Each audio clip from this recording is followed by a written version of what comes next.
Greetings, my fellow Americans, and welcome to another episode of the Great Montana Conspiracy Podcast.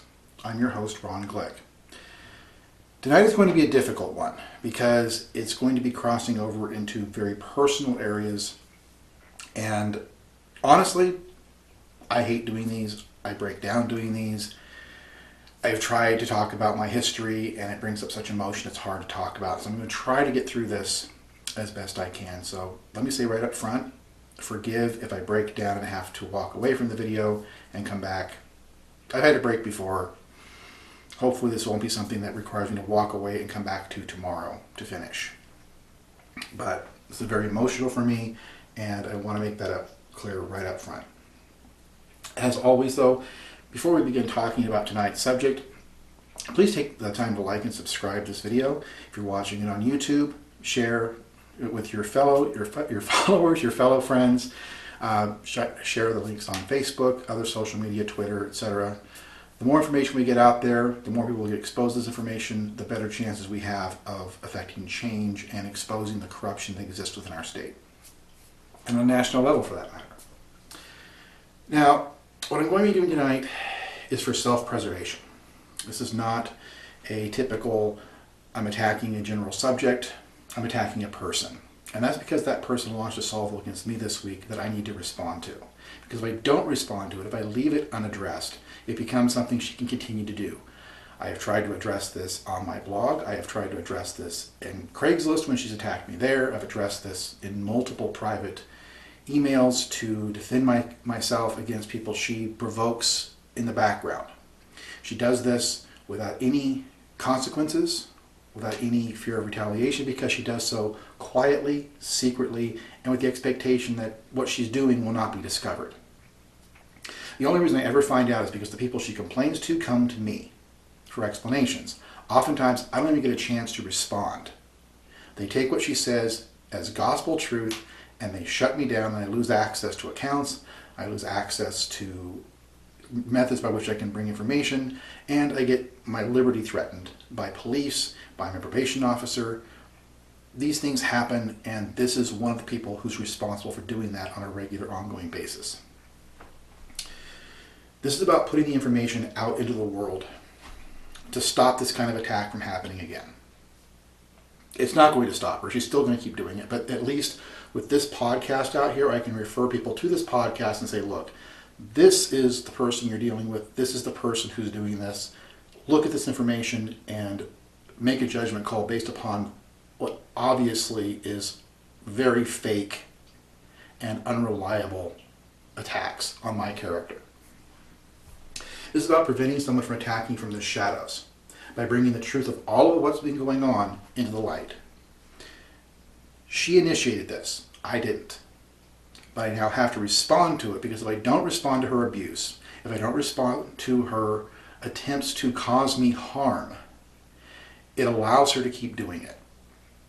And so tonight I'm going to be talking about somebody who is making an absolute horrific effort to destroy my life because she committed crimes, I was the victim of her crimes, and then she's trying desperately to keep me from talking about her crimes. Remember that for all I say tonight, there's still so much more I'm not going to say. There's been so much going on with this person through the years that I literally have to pick and choose what I'm talking about, because if I sat here and talked about every single thing she's done, every detail, every nuance, every record, this podcast would not be enough. I'd be at this for weeks. She's been at this since 2014, 2015. And it's now, as I'm making this video, 2022. If that gives you any idea of the length of time I've been dealing with her and her abuse. And yet, despite the fact what she does is crimes, the Great Montana Conspiracy holds her unaccountable because of permissible abuse. She's allowed to continue because I'm the victim. Because she's hurting me, and they don't care so long as I'm the victim. So she's allowed to continue in her crime. She's allowed to continue to maliciously defame me, to provoke hostility, provoke hate, even to provoke violence against me. She's never held accountable for anything she does. There's just a certain point, it becomes too much to drop in at once. This episode, though, will set the record straight and put enough proof out there to destroy her credibility if she tries again. Hopefully. Before I start tonight's podcast, a little cautionary line. I need to clarify some ground rules. I'm going to be reading an inflammatory letter written about me. It contains some serious allegations and are specifically designed to provoke hate. They are not true. Anyone watching my podcasts, who reads my blogs, who's read my autobiography, etc., they know. But it bears repeating before I go into the content of this podcast. As I have said multiple times, you can find it in just about every publication, interview, podcast. I am not inciting violence in any form. I have never called for people to be harmed, ever. In fact, I specifically called for people not to lash out. I persistently say during every single podcast to like, subscribe, and share my podcasts, to share the information I talk about, that by sharing information we can affect change. I just said it at the start of this video.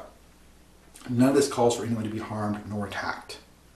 My message has always been for peaceful change, and it has never been to inspire retaliation against anyone, ever. Yet someone wrote to my podcast host, podbean.com. They claimed I was threatening her and the people she worked with. That by mentioning her crimes, I am motivating retaliation by my followers. She describes people who listen to my podcast as unstable and prone to violence. Even implies that I am a murderous stalker. Apparently she thinks I'm some kind of a cult leader. Obviously I'm not. Believe me, I wish I had that kind of influence. I wouldn't be where I'm at today. It has never been, my message has always been for peaceful change. And it's the idea that I challenge anyone to find anywhere, in anything I've ever published, in any printed material, any video or audio recording, any podcast where I call for violence or retaliation. I challenge you, find one instance where I call for violent reaction, violent retaliation. I have not said, go fight people, go attack the government. I've never said that. Because it's not who I am, it's not what I want, it's not what I believe in. Even the people who have offended me, I want them in jail. I want them arrested. I want them held accountable for their crimes, but at no point have I ever called for a lynch mob. At no point have I ever said, you need to go after these people and teach them a lesson. That's not who I am. That's never going to be who I am. I have been through 18 years of persecution. If I was going to get pushed to that point, I'd have been pushed to that point a long time ago.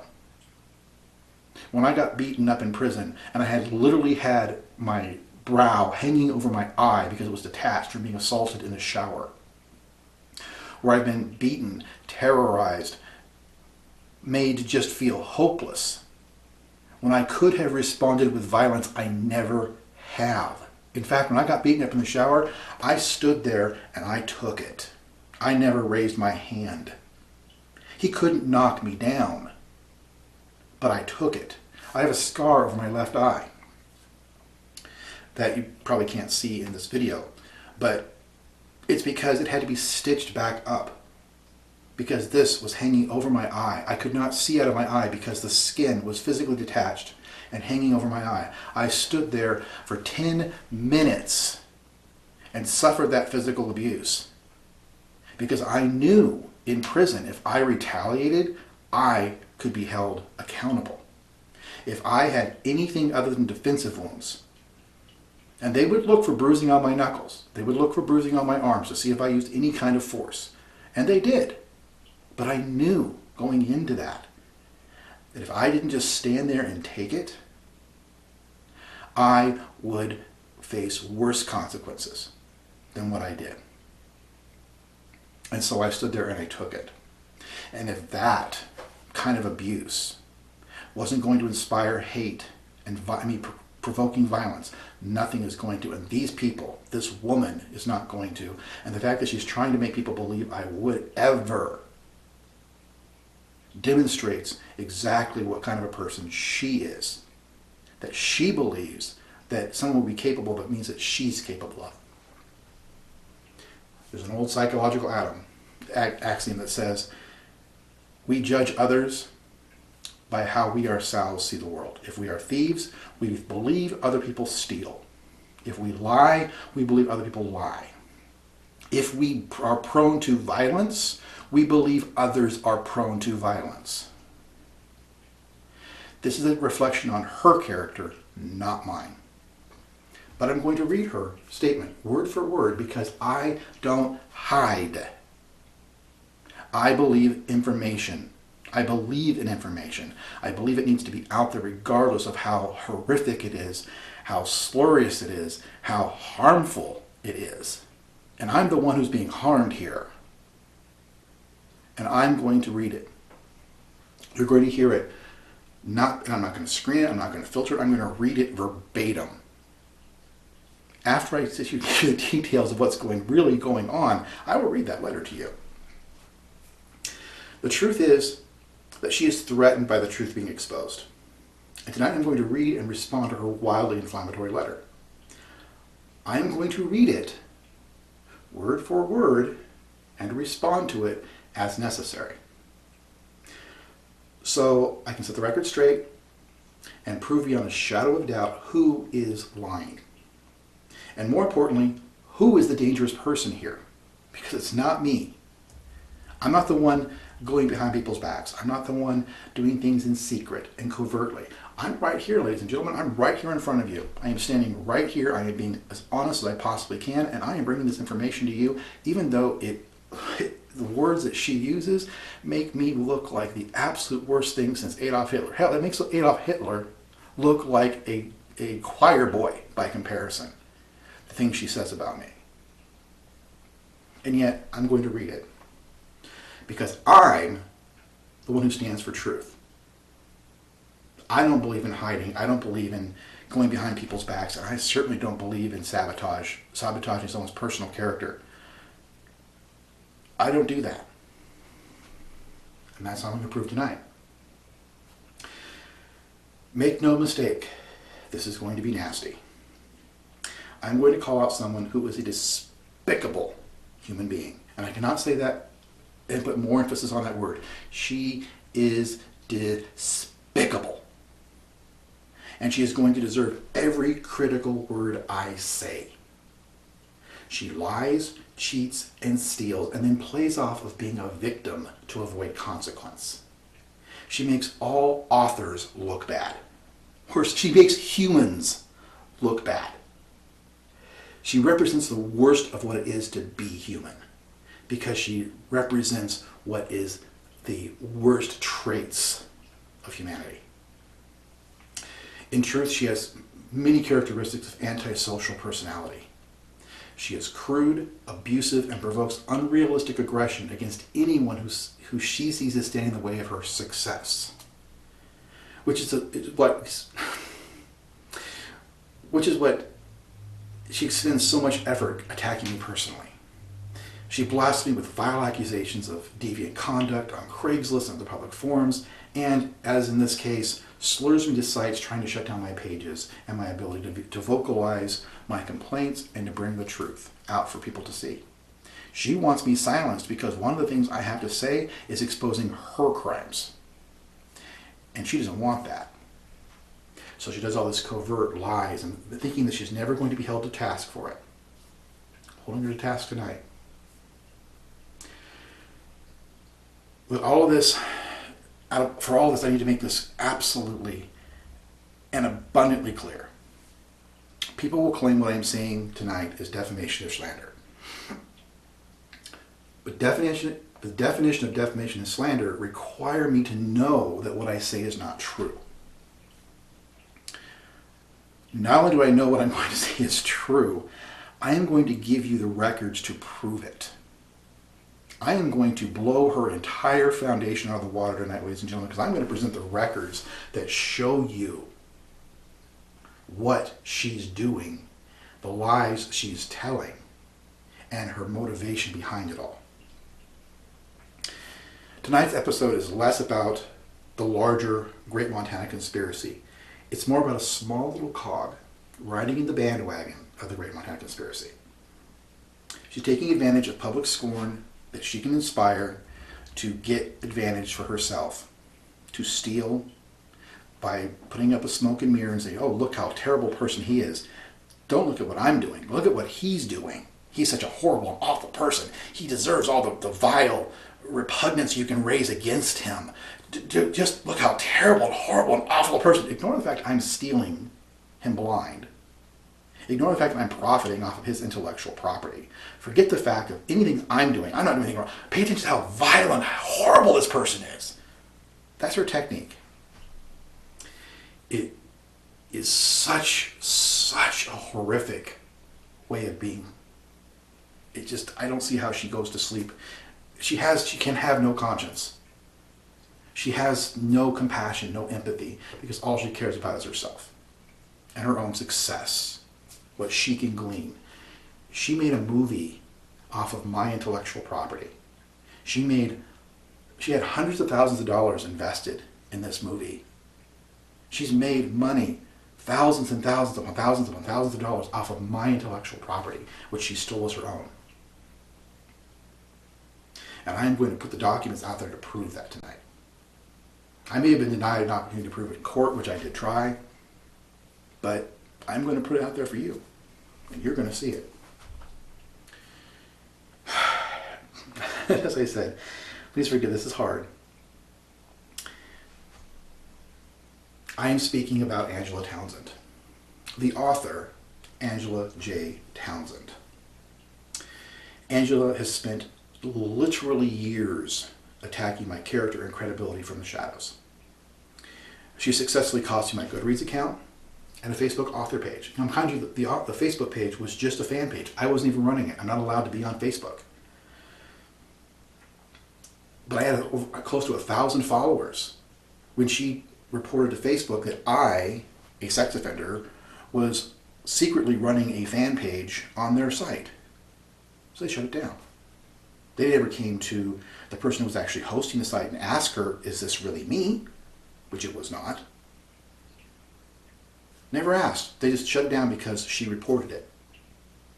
And she reported and claimed that I was using that page to harass her and terrorize her and steal her intellectual property. And oh, by the way, your rules don't allow sex offenders on Facebook, so you have to remove them. So they did. They didn't even give a chance of an appeal or anything, but the page was lost. Gene Fox is the one who actually ran the page, spent months trying to get Facebook to even respond to her to reverse it. Saying, look, I'm not Ron Glick. I'm a fan. I'm running a fan page. And yet, I never reversed the decision. She ended up setting up a separate fan page. But this is just the harm that Angela Townsend causes, is when she attacks me and tries to hurt me so that I am deprived of voice. So I'm deprived of a platform from which to speak the truth from. She has tried to have me arrested. She tried to claim she was paying me between $10,000 to $20,000 so that I would lose my Social Security. She tried to shut down my publications, my ability to publish. She's tried to shut down my personal appearances and book signings. She wrote to, I was doing a virtual appearance to a comic book show or comic book convention in Oklahoma. Video conference, Skype. I wasn't even going to be physically there. I can't leave the state of Montana. I'm bound here. I can't leave. But I can appear by video conference. I was promoted as attending. She wrote, and you can get all this information on my blog. As part of this, it's a summary to this particular podcast, I'm going to be creating a lot of links. And a couple of links I'm going to do is going to be a summary of all my talking about all the things that she has done through the years, through my two blogs, my Godslayer Cycle blog and my U.S. Political Prisoner Since 2004 blog, my Great Montana Conspiracy blog. Those two blogs talk about her quite extensively, and I'm going to create links that show a summary of all the things that she has done. And you will see the screenshots if you take the time to look at it. You'll see the screenshots of where she wrote to the coordinator of the event and tried to denounce me for being there. Tried to say I was a threat to children. I wasn't even going to be there. I was going to appear by video conference. She knew this, but she just had to lash out and try to destroy my credibility and destroy my chance to make an appearance, to try to publicize my work to a group of fantasy fans, to advance my career. All because she has to vindictively come after me because she stole something that she doesn't want to be held accountable for.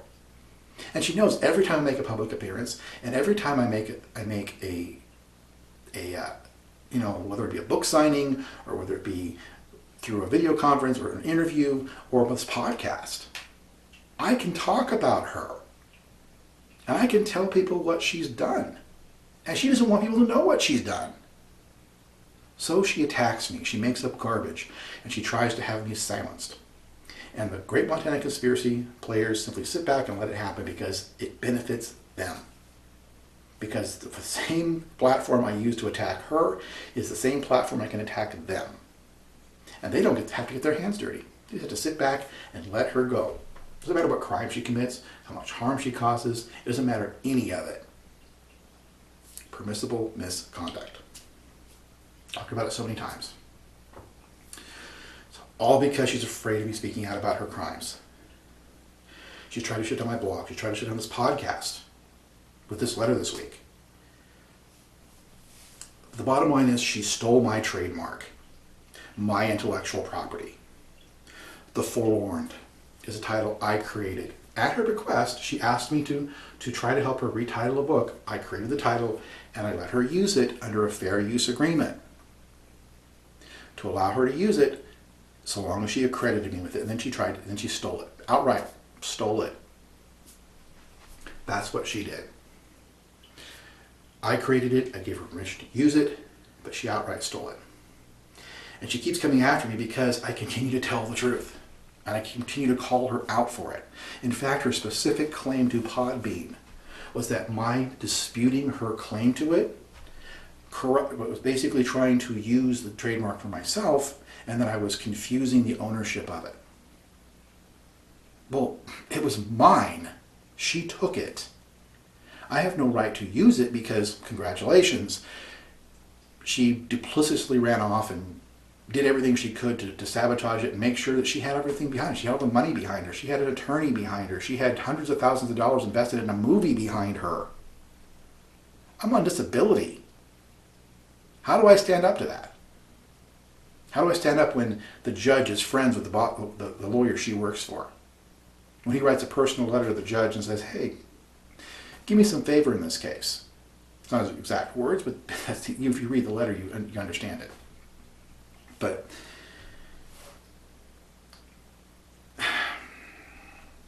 on December 19th, 2016, I'm going to jump ahead for just a second, I wrote a blog post entitled Angela Townsend is a Fraud. That's the title of it, because she is. And once again, I know it to be true, I believe it to be true, and therefore it's not defamation of character, it's not slander, because I'm not spreading information I know to be false. I know this to be true. Absolutely know this to be true. As much as I would love to read the whole thing, because I'm rereading it as I was getting ready for this podcast, and there's just so much of it that's relevant. But again, I have to pick and choose. But I am going to read you a portion. And I will provide you a link to view all of my posts on Angela Townsend. Like I said, both my Godslayer blog and my Great Montana Conspiracy blog. I will provide links in the description for you so that you can review them yourself, so you can see what's been going on. There's so much more that I'm not talking about here, but I've talked about it in my blogs. There's even information that's not in my blogs that's not here. There's just so much more information out there that's just not, I just can't possibly talk about it all and get it all in here. And I'm going off on tangents. I am. But for now, just let me read this. Absolutely nothing about this woman is honest. Yet she presents herself to the public as a pillar of integrity while trying to destroy the reputation of others. Even her own personal public biography is a complete fabrication. For instance, on Amazon, her author profile reads, quote, Angela Townsend was born in the beautiful Rocky Mountains of Missoula, Montana. Her gift for storytelling finally led her to a full-time career in historical research and writing. A writer in local community circulations, Angela is also a published genealogical and historical resource writer who has taught numerous research seminars. Currently, Angela divides her time between writing, playing Celtic music, and Irish dancing. She resides on a ranch in rural Montana with her 2 children. End quote. Now, keep in mind, since I wrote this, she went and she edited her profile to remove some of the more damaging stuff. Didn't change all of it, but she did change some of it. Now, to this day, when I actually went back to review what her profile says today, it's very obvious that she said something professionally redo her profile so it doesn't read anything close to this. But this was her year, and this is published in many of her books. Many of her books. I have copies of her books that say this. And hey, if you want proof, contact me. I'll scan a page and send it to you and show you this is what her biography says. Okay. Angela Townsend has never written anything credible involving historical fiction nor writing, and she certainly does not have a career in it, much less writings in local community circulations. Now keep in mind, at the time that I was writing this, she was a legal assistant for Dale McGarvey, an attorney in Kalispell. She was not working for historical or genealogical research. She wasn't writing in local community circulations. She has no published genealogical nor historical material, save the fabricated content in her fictional stories. She has even confessed to me personally that teaching research seminars is an ambition, not something she has actually ever done. Her division of time may include writing, but it is around her work schedule, not around Celtic music and Irish dancing. She does not, nor has she ever, lived on a ranch with her children. Every bit of this is fabricated to create an illusion to hide the real person who was Angela Townsend. She actually has an address that you can go to the Secretary of State and you can look up the Forlorned LLC. I'm not even going to just go public record. Public record, she's a registered agent. The address that she lists has been her address for a decade. It is a house that Dale McGarvey bought for her. And yeah, take what you will and infer what you will from the fact that Dale McGarvey is investing hundreds of thousands of dollars in this movie, buying her a house, doing all this stuff for her, buying thousands of copies of her books to create the illusion that her books are selling. Okay? Infer what you will from the fact that a woman, a single mother, is getting all these really significant financial benefits from the guy she's working for. Just take what you will from that. I don't think I need to say the words. You can take what you want from that.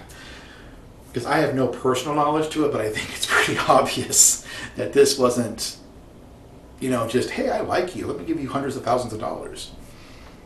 Have no proof of it, have no personal knowledge of it, but oh boy, the rumors have flown around this town for as long as I've known her, and I believe them to be true, but I have no personal proof of it, and therefore I'm not going to say it. But you can infer what you like from that suggestion. But the address listed, if you go onto the Secretary of State's website for Montana and you look up the address for the Forlorned LLC, which is the name she used my title to create an LLC in Montana, look up that address and look where it's located. You will find it is not a ranch. She's been there for over a decade, and it's not a ranch. And if it's not a ranch, then how do you believe that she ever lived on one? Everything she said was a lie. All that character presentation, all a lie, because that's what she is. She lies. She deceives. She manipulates. And she presents false information to benefit herself. And she doesn't care whether anybody else is hurt in the process. What it does not change, the fact that she changed all this doesn't change that there are hundreds of copies, thousands of copies of her books out there with this text in it. Essentially, she bought her credentials with Dale McGarvey's money. She's never earned them. And she stole the title and all the labor I did on her books and her script and everything else I did. Stole it all. Between 2011 and 2015, I worked with Angela Townsend on her book edits. As an independent author, I've worked with many local authors. I've helped many edit, format books for publication. I've helped people review. I've done all kinds of things to help other local authors gain publication or help them along the path. And Angela Townsend was just one of them. She brought me into her authors group, where I learned that Townsend did not actually write her own books. She submitted ideas to the group. She'd write like a page maybe with an idea, and then she'd submit to the group and have the group write suggestions on how to flesh it out. And she would take those, she'd incorporate what they said, bring it back, have them give her more text to write. She'd do it again. Essentially, she used half a dozen people to write her books. And then she'd incorporate everything they said and put it in and call it her own. When she was having me edit her work, it was always her final products, her final end things that she needed final edits on. So I didn't see any of this initially when I started working with her. But again, at the time she worked for Dale McGarvey, and she didn't have to produce anything. She really didn't, I mean, for crying out loud, Dale McGarvey actually tried to hire me to do her job. He pulled me into his office and asked me to do the legal research and the legal work that she was being paid to do. She asked me to help rewrite her work in her office, not the writing, her actual work, her legal work, because she's not good at what she does. She would ask me to help. Dale McGarvey actually at one time suggested hiring me to do the job that she was already being paid to do because she was too busy doing her movie promotions. She was getting paid to be a legal assistant, but not doing the legal assistant work. Again, infer from that what you will, but that's it. McGarvey financed the majority of her publications and movie projects. He raised hundreds of thousands of dollars to produce the movie that was based off the title that I created. In essence, Angela Townsend relied on everyone else and then bolstered us her own success, her own talent. She came to me in July 2013. It was a couple of years after I started working with her, with plans to rewrite and rebrand a book she had published in 2006 under her name, Angela Sipe. And it was called Fears of a Fisherman. Originally, this book was published by a small little press that even she said it was not her best work, it wasn't all that good. If you look at Amazon, you can actually see, if you look for the title of the book, Fears of a Fisherman, and Angela Sipe, you will see the book, and in the comments, Angela Townsend actually comments that this book is now titled The Forlorned, and of course it's for sale on Amazon. It's the same book, same story. She had me help her rewrite it. In fact, she had me help her recover it. She'd been trying to attract movie deals, and this book got rejected. She wanted to rewrite and retitle it to make it to market it better. And she knew I was creative. She knew I had good talent. She came to me with only an uneditable copy, a proof that was sent to her by the publisher. She couldn't edit it. She couldn't extract text from it. She couldn't do anything. The only thing she could have done would have been to type word for word from screen to screen to try to transfer the text over and recreate it. The idea is, I'm sorry, I'm trying to hold it together here. I still have her emails, and I'll include a copy of some of them to show where I recovered the file for her. I'll actually print out the email so you can actually see that I was talking to her, recovering it, how I recovered it, and her thanking me for recovering it. I mean, I could put the whole book up, but technically that would be a breach of copyright because I don't have any right to distribute her book. I follow the law, ladies and gentlemen. Imagine that. I'm the one accused, and yet she's the one breaking it. But anyway, I still have all her emails. I'm going to create a couple of screenshots to show both the history I have with her, to show how long I've been communicating with her, and the history showing the emails going back and forth on this. I still do have the whole file, the whole book. The file I restored in August 2013, I restored it. She came to me, unable to do so. She'd gone to a few other people she knew who were tech heads, who were who were computer experts to try to recover it. No one had any success. I spent a few days at it, and I succeeded. I managed to go to an online converter and managed to convert it down to a DOC file that she could edit. And she was extravagantly happy at that point because she got her original book back, and now she can edit it and rewrite it, which she couldn't do. She also asked me to help come up with a new name because Fears of a Fisherman was not selling. It was not a pitchable title. Nobody liked it. And I came up with the title, The Forlorned. She loved it. She absolutely loved the title. And I said, okay, you can use it so long as you give me credit for it. Oh, yeah, no problem, no problem. But please don't file a trademark on it, because if you do and publish, and I go to get this book published, the publishers aren't going to want to publish it because the title is owned by somebody else. Which, honestly, is not an invalid concern, because a genuine publisher will not want to have a copyright or trademark claim. They want an original title that's not going to raise conflict.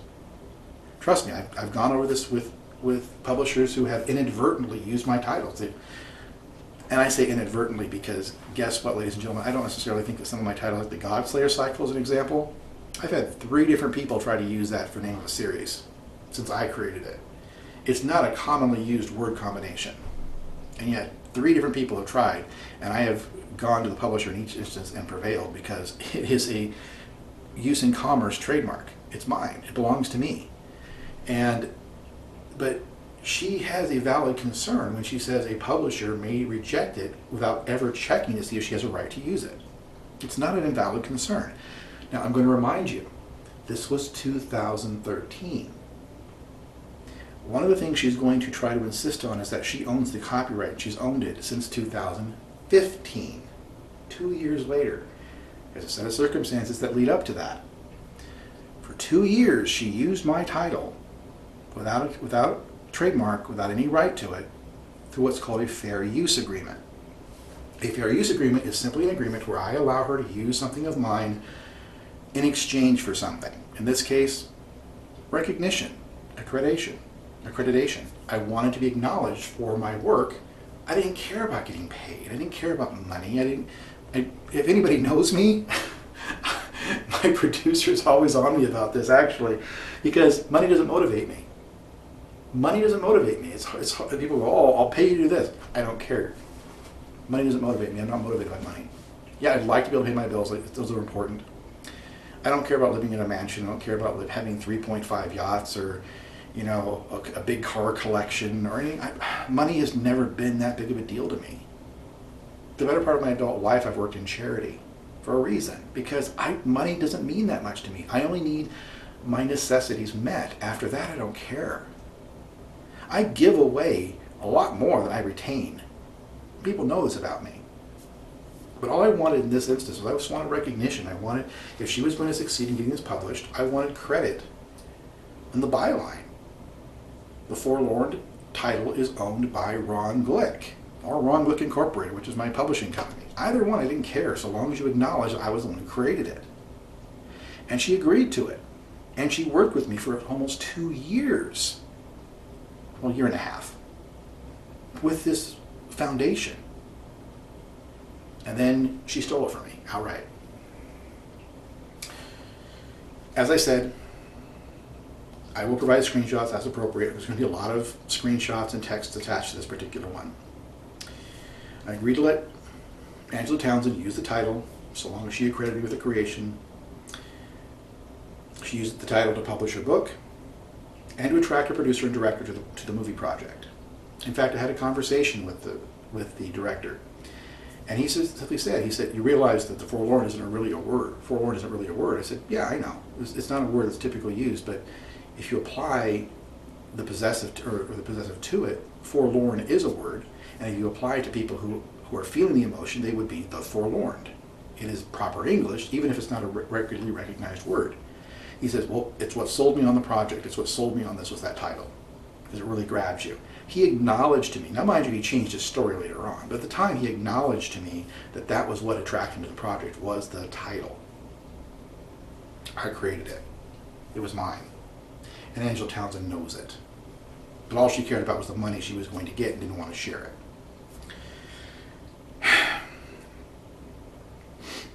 And Everything she earned was entirely based off the work I did.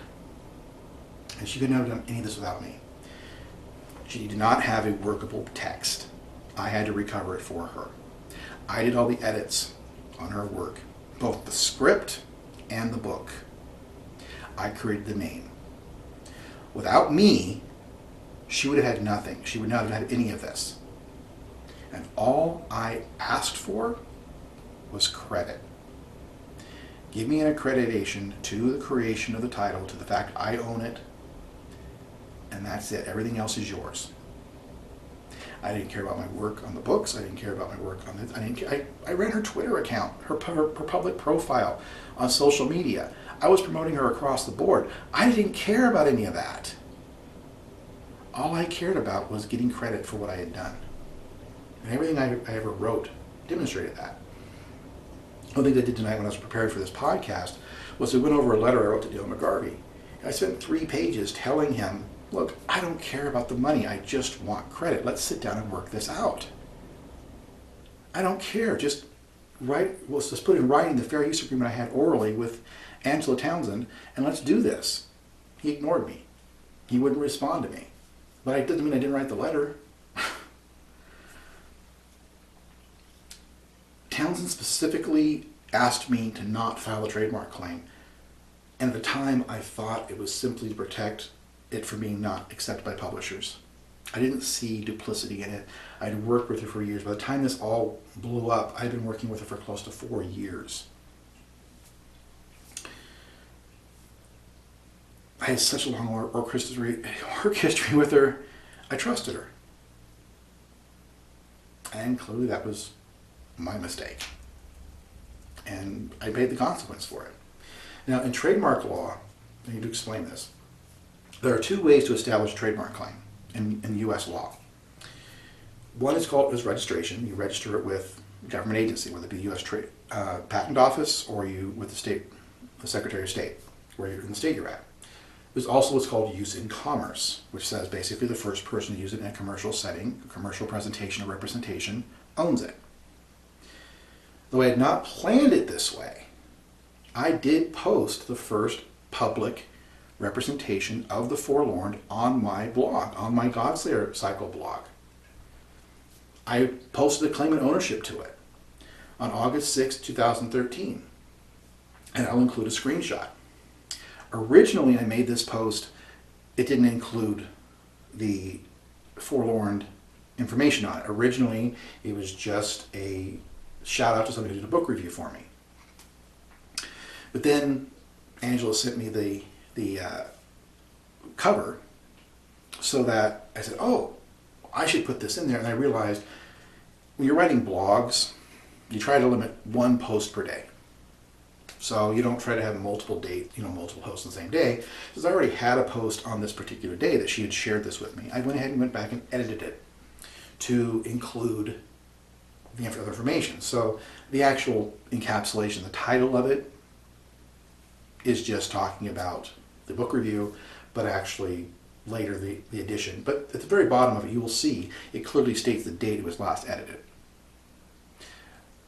Angela Townsend tried to create some fabrication at one point on the Wayback Machine, which is a nonprofit website that's designed to randomly capture images from across the internet, and tried to present and claim that the original page, apparently someone either captured the page before I put the edit in or something and did on the date. I even went to Wayback Machine. My information is not on the Wayback Machine, so I don't know where this came from.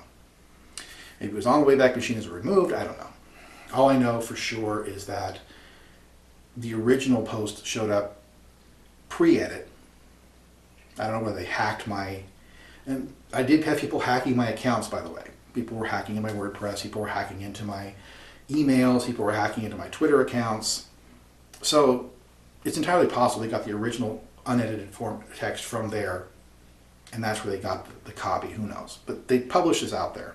But as you can tell from the bottom of the page, and this comes directly from WordPress, the date of publication, the date of last edit is there. And it is August 6, 2013. So I'll never know where this other supposed version of it came from, I don't know. but I do know that what it is and what it contains. And I did make the first public presentation of this in commerce. And I also talked about it on Twitter, and I had talked about it in other places, but this was the first place.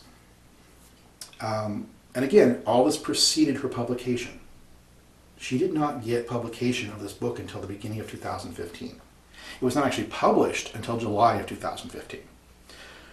This is 2013 we're talking about. I talked about it on Twitter. I talked about it on Goodreads, which of course she had my Goodreads account stripped and taken down. Talked about it on my Facebook profile, talked about it on my Facebook fan page.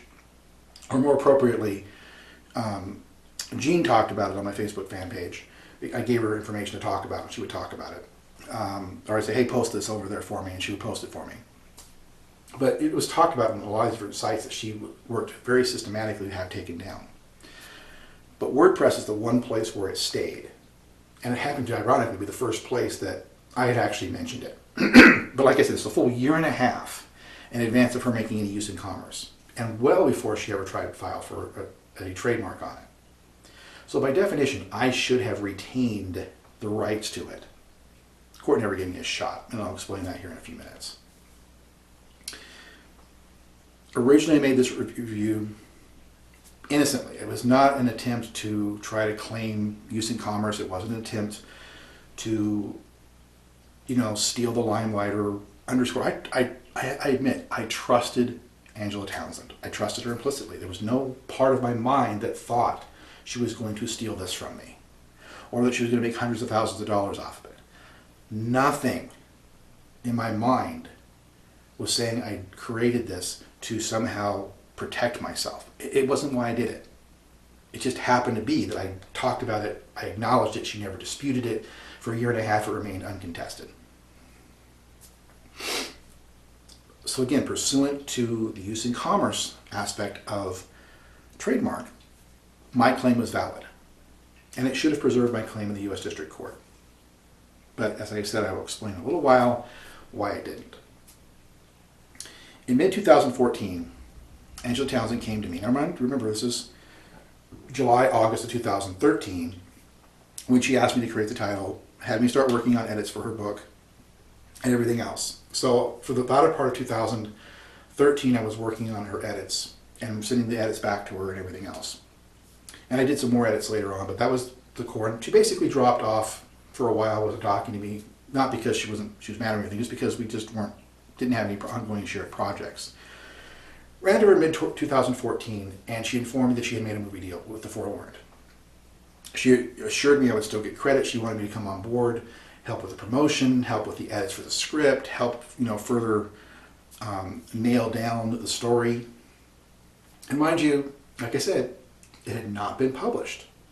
The book had not been published at this point in time. She did not get a publishing deal until the beginning of 2015, somewhere around January 2015. So in mid-2014, she did not even have a book deal yet. But she'd attracted a producer and she'd attracted a director to the project because Dale McGarvey had promised hundreds of thousands of dollars to fund the movie. And like I said, she brought me on board to help edit the scripts and to run the Twitter account and to run the social media platform. And I'll share a file directly of the work she sent me to work on. I still have a lot of the files saved on my laptop in my file directories. I still have, I can recover even the rest of it from my emails because she sent it by email, which means I just have to go into my email archives and pull up the files. I can recover the files, and I've got many of them already still on my laptop, and I'll add a screenshot of that into the text of this particular video. But she brought me on board, and she promised me and assured me I was going to get credit in the movie credits and everything else. It was my title. I was entitled to it, blah, blah, blah. Then she brought up the website. She, I'm so excited about this website. Come look at this website. And on the staff page, and again, I will share this with you because I screen captured it. It only listed me as a consultant. It had everybody, it had her long bio, it had the producer's long bio, it had Dale McGarvey's long bio, somebody else's long bio. At the very bottom of the page, Ron Glick Consultant. That's when I should have woken up and realized something was screwy. But I went to her and said, what's going on? What's going on? Why am I listed as a consultant? I created the title. It's my title. Oh, don't worry about the website's not done yet. And as soon as it's done, we'll have a whole bio for you and everything. It's just, it's an incomplete, it's a work in progress. Okay, I accepted that.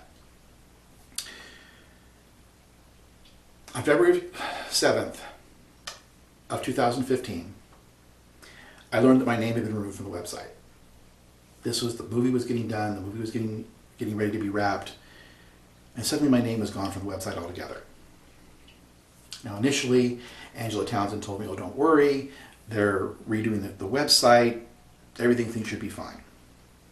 February 13th comes around, and Angela tells me that she claimed that the LLC members had voted to remove me from the project.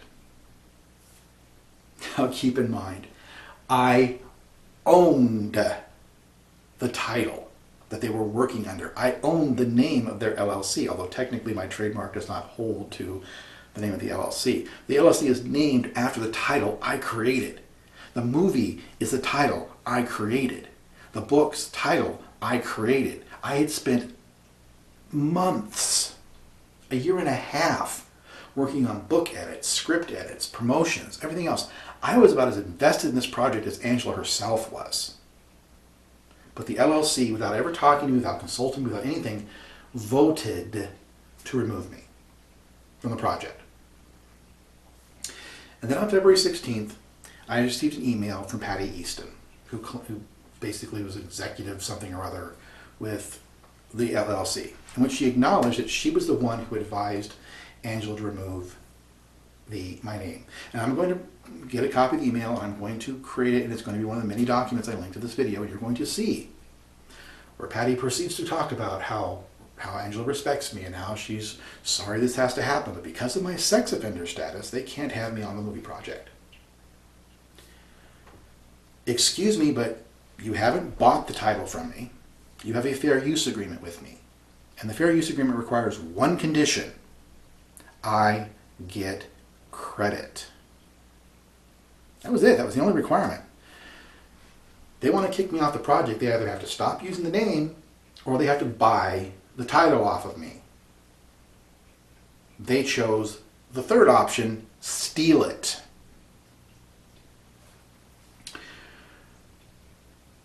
Easton acknowledged that she did this. She acknowledged their choice. They acknowledged that I had been part of the project, and they had voted to remove me only because the sex offender status, and they were concerned it was going to affect the ability to market the movie. It was just a flagrant bigotry issue, but it was one in which they could use because it's disenfranchised harassment. You can take somebody who's a disfavored member of society and treat them like garbage and deny them and deprive them civil liberties and rights, all because of that title. Remember, this is the reason why they chose this title to pin me on. Not a drug charge, not a murder rap, a sex offender rap, because it is such a horrifically seen charge that people automatically hear of this and they revile a person who's accused of it. It doesn't matter. They don't ask questions. They don't find out if it's true. They just revile them. And that's what they were counting on. And that's what they did. Townsend did occasionally write me small tokens, by the way, just clarification. Thank you, little personal thank yous. In this email, Easton tries to claim that Angela had hired me, paid me to run the Twitter account. I was doing a heck of a lot more than the Twitter account. She wasn't paying me for it. She never paid me a salary. She never paid me compensation for work I had done. It was more, well, here, this will buy you lunch, or here, this will, here's $20, here's $30. And she'd write me a check, small little amounts, nothing significant. But she would write these little tokens to me, like, oh, well, I really appreciate your work. Here, go buy yourself lunch. Here's $20. That kind of thing. But of course, she told Easton, apparently. Now, I don't know necessarily for sure that Easton was told this or whether Easton just perpetuated this lie. I kind of got the impression that she'd been told this by Angela and she believed it. But as I have come to learn, Angela lies to everybody. She apparently did not tell Ms. Easton why or what I was really doing. She told her I was there. I had been retained to work on the Twitter account. I don't know whether she told, I told her, I told Lisa, and I responded to that email, and I told her, look, I created the title. That's my title. You can't use it. I eventually sent a cease and desist notice on February 18th when I realized it was pretty obvious that, February 18th of 2015, it was pretty obvious that they intended to steal it, just outright. At this point, it was indisputable they were going to start to steal it. On the 19th, Dale McGarvey rushed to the state of Montana and filed for trademark registration, and at the same time filed for registration of the trademark with the U.S. Federal government. It was in response to my cease and desist. It was, like I said, keep in mind, I created the title back in July of 2013. In 2015, and only in response to my saying, you can't use my title anymore, they ran and filed for the trademark. They had a movie done. She had a book coming out. She had all these things already lined up, all this work, 1.5 years worth of work, and never filed the trademark until I told her she couldn't use it anymore. Then she filed for the trademark. Now keep in mind, trademarks cost hundreds of dollars to file for. They're not just a simple form you just send in and the government files it for you. You can pay anywhere between $250 to $350 to the U.S. Patent Office to file a trademark claim. It's like $90, I think, with the state of Montana. I live on disability. My entire income at present is a little over $800. Back then it was somewhere around $600 something a month. My rent is $460 a month, ladies and gentlemen. I barely get by. Anyone who tells you that disability is like the cream of the crop, that everyone just really wants disability because then they don't have to work, they have no idea how hard it is to survive on disability. Okay? They have no clue. I didn't have hundreds of dollars to file a trademark claim, to challenge their trademark claim, to do anything of the sort. All I could do was go and file a claim in the U.S. District Court for a trademark infringement, which is what I did. Once again, keep in mind, as I'm going to reiterate this, as I said at the beginning of the video, at no point did I seek violence. At no point did I seek harassment or threats. I sent a cease and desist. When the cease and desist was violated, I went to the federal court. I followed the law. The law doesn't follow me. On March 2nd, 2015, I filed for the trademark violation. The recently instated judge in the U.S. District Court of Missoula was Dana Christensen, who had no judicial record, by the way. He was given a lifetime judicial appointment, and he was a practicing attorney in Kalispell, where I'm at, where Dale McGarvey was at the time of his elevation to judgehood. And he worked with and knew Dale McGarvey. They were friends. So Dale McGarvey sends a letter to Dana Christensen and covertly asks Dana Christensen, hey, this is my case, would you do me a favor? It's not the actual words of the letter, but that's what he did. Once Dale Christensen knew it was Dale McGarvey's case, I got shut down. In fact, Jeremiah Lynch, the magistrate who was reviewing the case, actually changed the details of my complaint to hide my use in commerce claim, to bury it and claim I had no claim whatsoever. They dismissed the case in the U.S. District Court before Angela Townsend was ever even required to file a response, because Dale McGarvey wrote a personal letter to his friend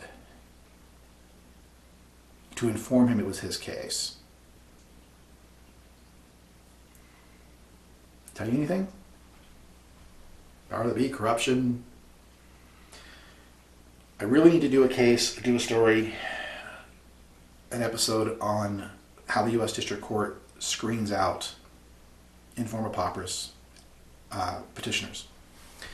But in a nutshell, they use a law that allows them to decide whether somebody who's filing because they're too poor to pay the filing fees And they basically say, well, this gives us justification to dismiss claims that we don't think they have any validity to their claim. And they use that.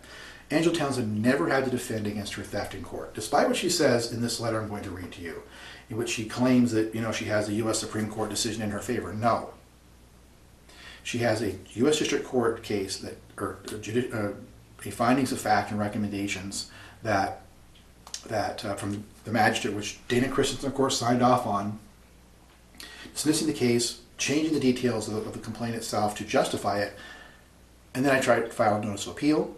I appealed it to the Ninth Circuit Court of Appeals. They would even basically dismissed it without even really any commentary on the actual subject matter of the case. Again, all this is in my blogs, which I'm going to create links for you.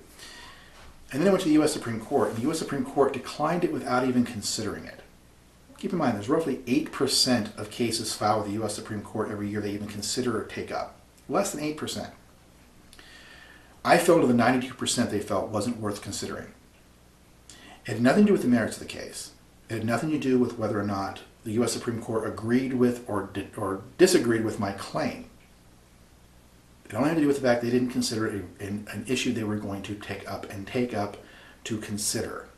In fact, the letter, whenever this happens from the U.S. Supreme Court, you get a letter that specifically says, this decline does not speak to the merit of your claim. Because it doesn't. It never addresses the merit of the claim. In fact, the merit of the claim has never been addressed because Magistrate Lynch changed the claim against Angela Townsend to hide the fair use, disregarded the use in commerce aspect of law, and when the Ninth Circuit Court of Appeals just simply defended and upheld the decision of the lower court. And the U.S. Supreme Court didn't even want to hear it. So I wasn't even given a fair chance in front of a jury or impartiality or anything. My claim was shut down without ever considering the actual merits of my claim. And it's right, you can go, the U.S. District Court information is right online. You're welcome to review the case. Glick versus Townsend. I don't have the case number in front of me, but the case is there in my blog, and again, I'm going to be listing a summary of where you can just go through and read all the Angela Townsend posts in both of my blogs, and you'll be able to see the case number, you'll be able to see everything that happened, everything I did, because it's there and it's a matter of record. And it's a matter of public record. Before Townsend was ever required to respond, she never had to defend it. It never went in front of a jury. It never went in front of a proper consideration or arbitration. Nothing. It was shot down without ever having a proper day in court. All because Dale McGarvey wrote a letter to his friend and asked for a favor. Writing this clear deprivation of due process, Angela Townsend has continued her harassments unabated. Which brings us to this week. 2 days ago, I was informed that Angela Townsend was trying to shut down this podcast. She sent a letter to Podbean with garbage nonsense, and again, I'm going to read the letter. Thankfully, Podbean sided with me and did not penalize me. But for 24 hours, I was under threat of having this podcast shut down. Now, with everything I have just explained, I will read you what she wrote. Now, it's going to be hard because I'm going to be having to stop and talk about the various different things that she's saying because so much of it requires explanation I haven't even gone into yet.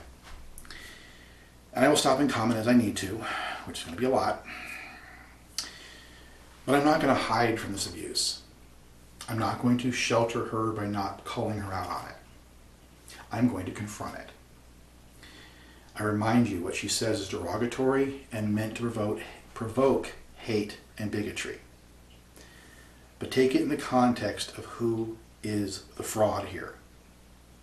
Remember, everything I've told you, all her history, everything she's said, everything I have told you, and I'm going to provide records to prove it all.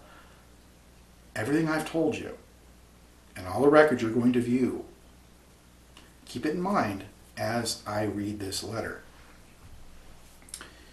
Take it in the context of how she's trying to manipulate and lie. She's trying to rewrite history to make it more favorable to her. She's trying to prevent being seen as a fraud. And most importantly, remember, I have just proven so much of what she's about to say to be lies. The documents I will be including will be proving she is lying. Once again, in law, there is something called a propensity for untruthfulness. I can talk, honestly I can. Essentially, it says that if a person can be proven to be untruthful on one thing, it proves they cannot be believed on anything. It's the foundation for witness impeachment and perjury. So when you hear from her what I've proven to be false, I've proven the history, I'll prove the long-standing dialogue back and forth, things I did for her. Remember this, and treat the rest of what she says with the appropriate disdain.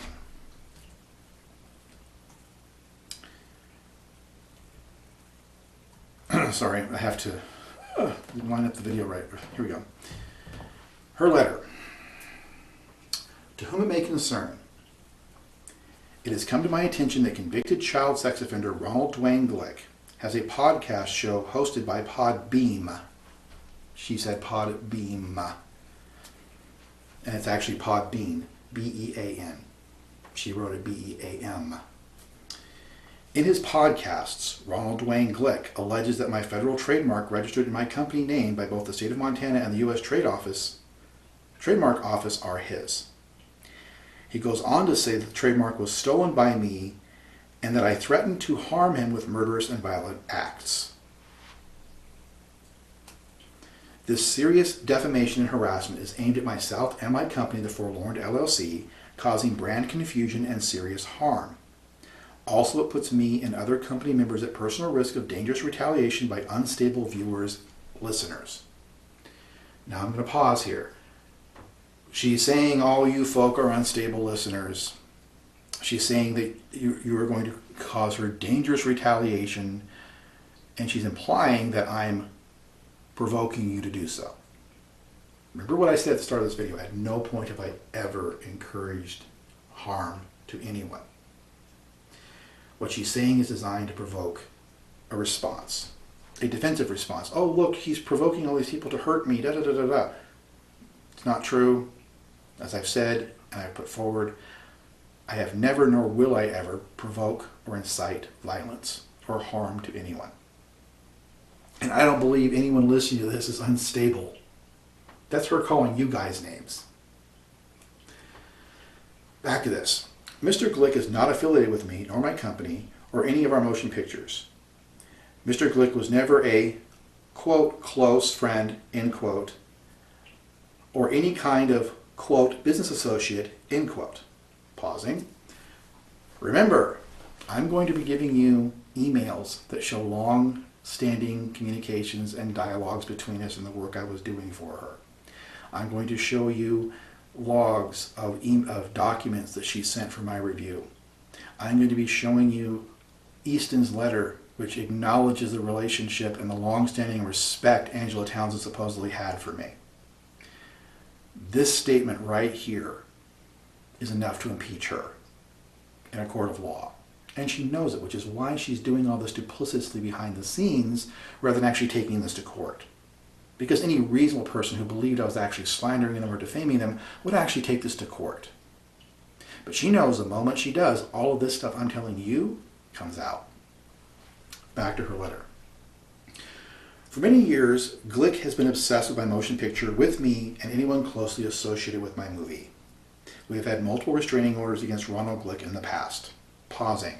She has had one restraining order against me, and it was filed to gag me from saying the word the Forlorned or disputing on social media that she stole it from me. Now, she made up a whole bunch of other stuff, which was garbage, but in order to get into the courtroom. But the primary focus of that restraining order and the benefit she got from that restraining order was that she got Bob Allison, who once again was good friends with Dale McGarvey because he was an attorney who worked with Dale McGarvey on a regular basis, and Scott Anderson, who was the former prosecutor of Columbia Falls, and Bob Allison used to be the head public defender of Flathead County before it became a statewide system. They all worked together, they all knew each other, they were all friends. Yeah. So One restraining order, and it was designed to gag me from using the name The Forlorned in any capacity. Keep in mind, at this point in time, the federal lawsuit for the trademark violation was already pending in federal court. She did an end run around the federal court and went to a friendly court. It's called shopping jurisdictions, and it's actually against the law, but she did it anyway. And got an order gagging me from using the name in any capacity so that she could continue to promote it and make money off of it. And I was forbidden by court order to even say the words The Forlorned. So she says they've had multiple restraining orders. That's a lie. She has had one restraining order granted by a friend of her boss, whose specific and primary purpose was to gag me from using the words that were already in dispute and filed in the U.S. District Court in Missoula. Keep that in mind. Back to the letter. None of them are active at the present moment. However, after the Supreme Court of the United States threw out his crazed claims, I thought his harassment and stalking was behind me. Sadly, he is now using a podcast to inflict his revenge on me and his other unfortunate victims. I'm going to pause this again, just because it just deserves to bear repeating. The U.S. Supreme Court never heard this case. They declined to hear it, which is not a judgment on the merits of the claim. Just the United States Supreme Court decided not to pick up the case, but she's claiming that the United States Supreme Court ruled in her favor, which it did not because it never even picked up the case.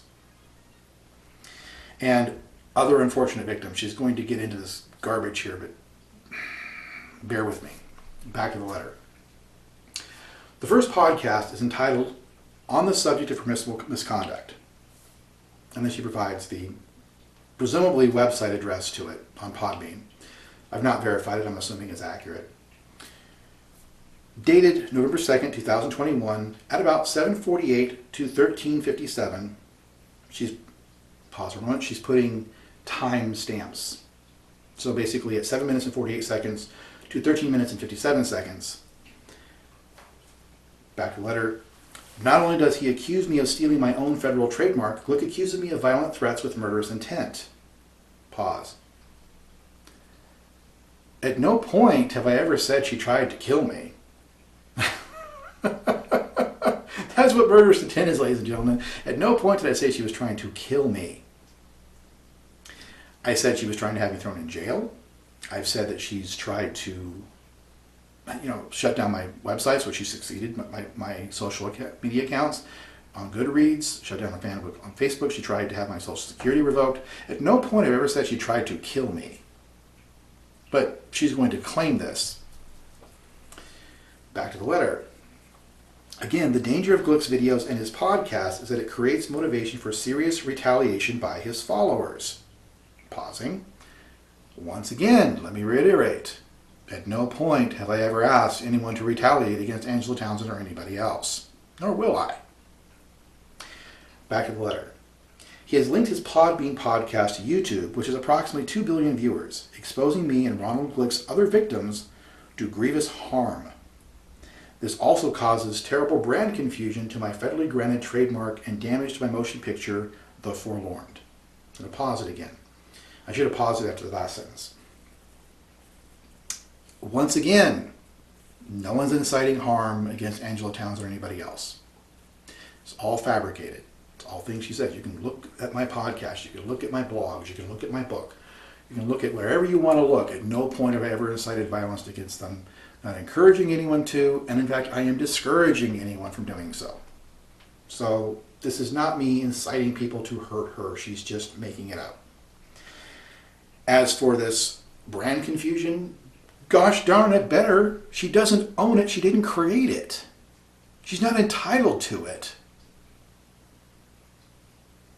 She hopped into bed, figuratively, with an attorney who could shelter and protect her from consequence, and then proceeded to profit off of it.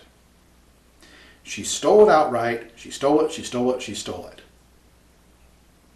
There should be no confusion because she shouldn't have any claim to it. So it better, and I hope it does create brand confusion because I want her exposed for what she did.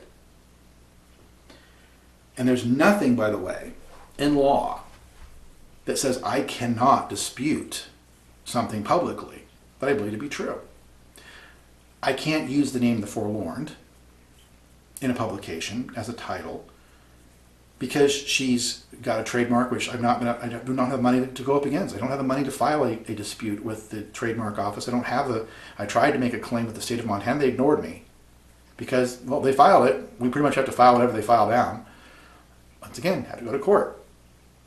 And I was already in court trying to get my trademark rights back and never got a fair due process issue. So there's that.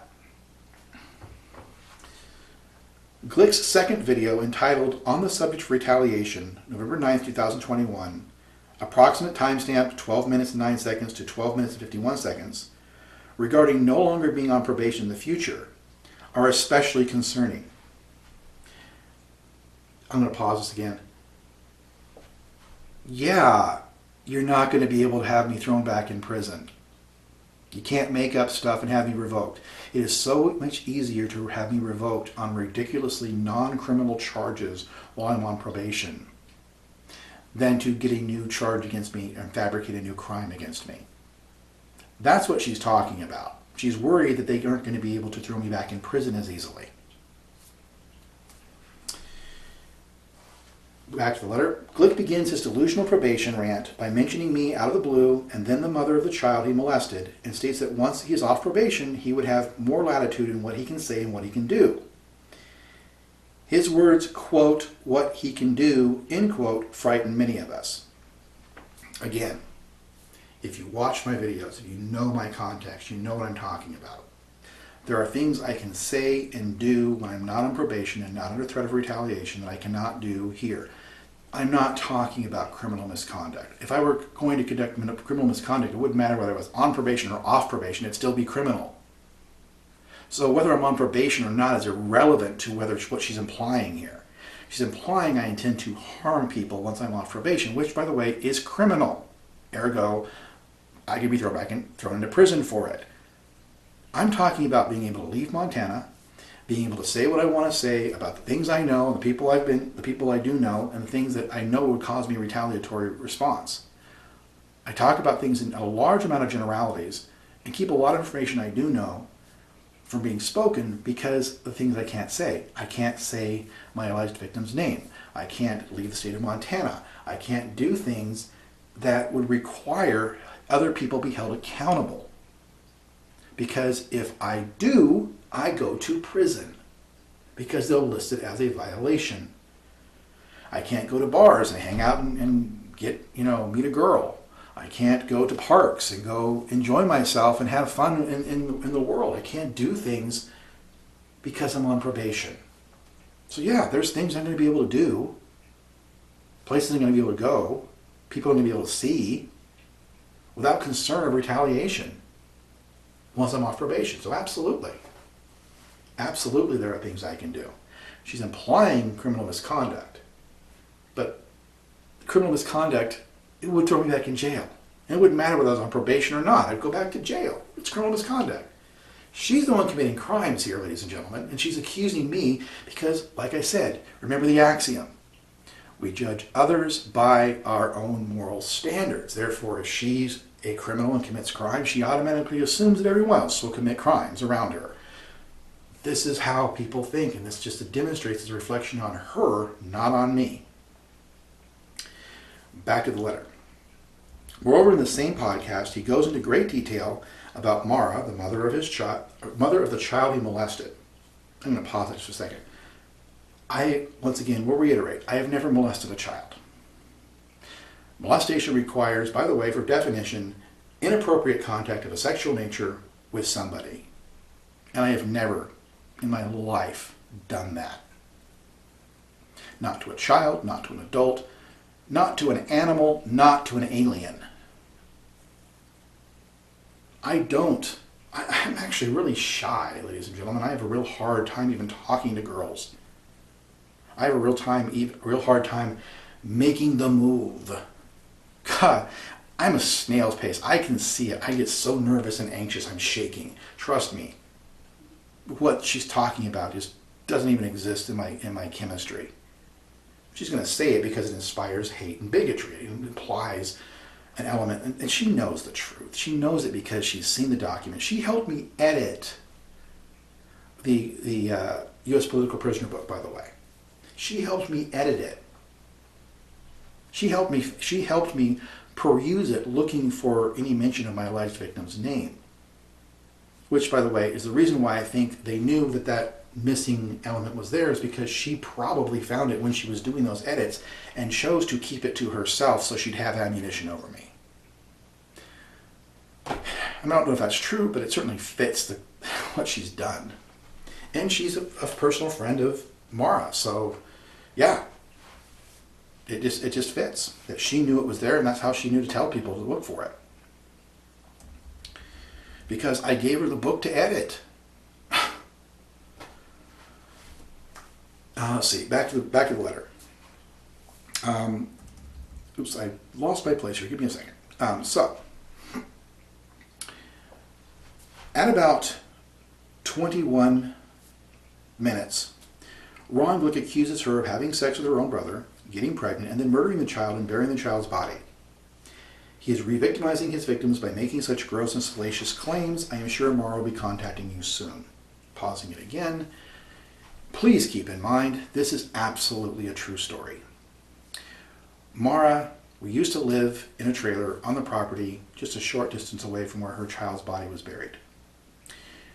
She shared this story to me.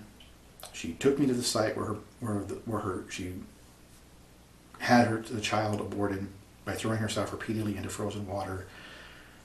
I believe the story. She showed me the area where her child's body was buried. There's a depressed area in the land that indicates something had been buried there at some point in the past. The amount of emotion, pain, anguish that she demonstrated about the experience and the trauma were very real. She told me this story multiple times. The details never changed. I believe the story. I kept her secret for over a decade because I didn't want to cause her harm. She made up a story and tried to accuse me of killing somebody, blaming her for hiding the body and blaming her for it, and which prompted me to bring this story to light. But I never made this up. This is what she told me. She gave me enough credibility. I believe the story. And when I reported it to the sheriff's department could have gone out and dug it up. I told them I could take them exactly to where the point was. They ignored it. They let her go out and remove the body. Now, I don't know if that's what she actually did. I'm presuming what she did because they never went out to look. She knew I could point it out. She knew she had shown me the location. She knew all this. The logical thing to have done would have been to gone out and dig up the body so that she could hide it. But I don't know for sure that's what she did. It's on private land. I'm not trespassing on the private land. Once again, I don't break the law. But this is a very real story. And I have detailed it before. I hate detailing the story, but it's the truth. It's the truth as I believe it. It's not meant to be slurries. It's not meant to be slanderous. It's not meant to defame her character. It is meant to recite that she did in fact commit this crime. I believe she reported it to me. It could have been verified by authorities when I reported it. The authorities covered it up. That's the point of the story. Back to the letter. In short, I cannot bear to stomach listening to any of Glick's Podbean podcasts. I am sure there are more horrendous claims about me and his other victims. The emotional and physical damage has been great. He is obsessed and mentally ill. He was convicted by a jury of his peers and went to prison and continues to be a danger in the community, and now by way of his podcast, a national threat to his victims. Pausing it again. Not mentally ill. This issue has been tried to be raised against me multiple times because no one wants to actually acknowledge what I'm saying is true. Say I'm paranoid, say I'm delusional, say I'm mentally ill, say I'm this or that. My probation officer, Dave Edwards, tried to raise this claim against me and forced me to go to a counselor so I could get medicated.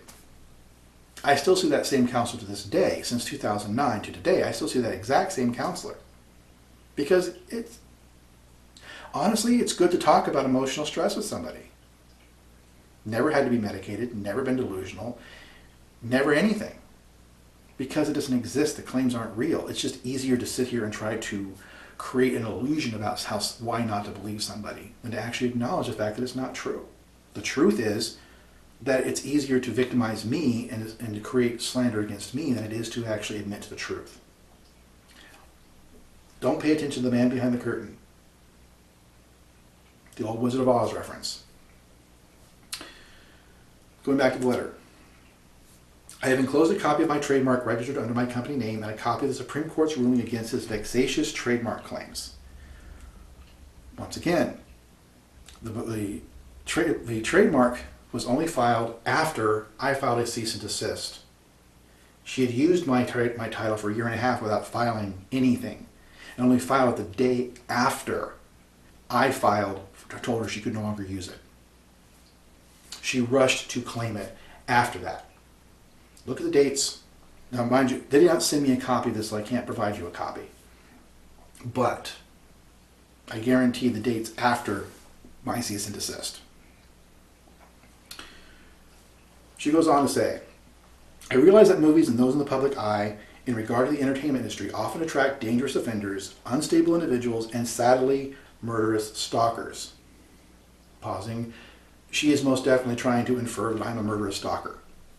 Ladies and gentlemen, back to the letter. I am hoping that we can all work together to curb this terrible epidemic. That being said, I have been in this business for several years. Usually I can ignore most harassing social media posts, but legally, I cannot ignore people such as Ronald Glick making wild trademark claims announcing ownership over my federally granted trademark. Please let me know what other additional information you need to remove this content. I have enclosed my trademark and the U.S. Supreme Court ruling against Glick. Again, redundant much, but back to the letter. Additionally, here is his link and status as a convicted sex offender through the Montana State Prison website. She provides a link to the ConWeb, which is the Montana Registration for Offenders. She goes on to say, thank you, Angela Townsend, President of Forlorned, LLC. If you have any questions, please contact the reported, oh, sorry, that's actually from Podbean. That's not actually hers. This is what she said, okay? This is it. And as I said, remember what I said before, and recall this information. She's trying to claim there was never an existing relationship. There was never a long-standing relationship. There was no business association, blah, blah, blah. The documentation I'm going to attach to this video is going to blow that out of the water. Everything she's saying is vexatious, designed to be malicious. She ignores the fact that she used the name for a year and a half working with me. She, of course, doesn't want this information. She thought this information was going to be a quiet little complaint she could make behind closed doors that was never going to face scrutiny. And I'm going to blow it out of the water, ladies and gentlemen. I'm going to blow it out of the water tonight. These kinds of attacks are always ongoing against me. This is just one example. I talk about this quite a bit, about how people do not realize how many people are out there actually doing this kind of garbage. I've talked about these kind of things on my blog and my podcasts. I've talked about permissible misconduct. Angela Townsend has made up stories about me stalking her. She's made up stories about me breaking into her office. She's been caught lying to by the Kalispell Police Department. She tried to claim I was driving around her house. Okay, there was a red truck and there was a white truck. One of them was driving around her office and one of them was driving around her home, and she claimed I was driving them. At the time I had no vehicle. I didn't know anybody with a white truck or a red truck. And I certainly wasn't driving around her house and or her office. When the police department called to inform me that I needed to stop doing this, I went down to the police station and sat down there to make a complaint about the false complaint she was making. She called into the police department. After I had sat there for 20 minutes, she called in, I just saw him. I'm all scared. I'm all panicked because he's just threatening me. Da, da, da, da, da. I was sitting in the police department's office. I was sitting in the freaking police department. There's no way I could have been in the police department and driving around her house. They realized immediately that she was making it up. In fact, months later, when she did file that restraining order, and she sent it to me, and I filed a response, because, mind you, she was the only listed party on the restraining order, I sent her a response I sent a response to the court, and required by court rules, and local law, and state law, I had to serve her with the copy of the response. Otherwise, it's deprivation of due process. She immediately runs to the police department and says, I'm violating the restraining order by sending her this paperwork, da da da da da. Well, no. I'm doing what the court requires. There's no cover letters, no nothing. I'm sending you a copy of what was sent in the court. And her big thing is, oh, Scott Anderson's my attorney. He knows he's my attorney. There's nowhere on the document where it lists her being represented by anybody. Her address is the only address on the form. Her contact information is the only contact information on the form. I can't serve somebody else if she's the only listed party. That's the way the law works, ladies and gentlemen. She knew this. She supposedly was a legal professional. But like I said, she doesn't know her job.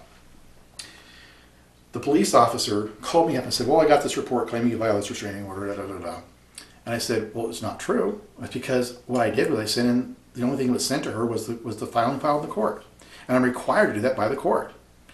And I reminded him that about what happened. He laughed. He actually laughed. He goes, yeah, I heard about that. The cops had actually circulated the story and were laughing about it in the cop shop. They were laughing about it. This guy had heard the story through the grapevine about what she had done. They immediately disregarded what she said. No complaint issue. Still went on to be screwed by Bob Allison, but this is the kind of person she is.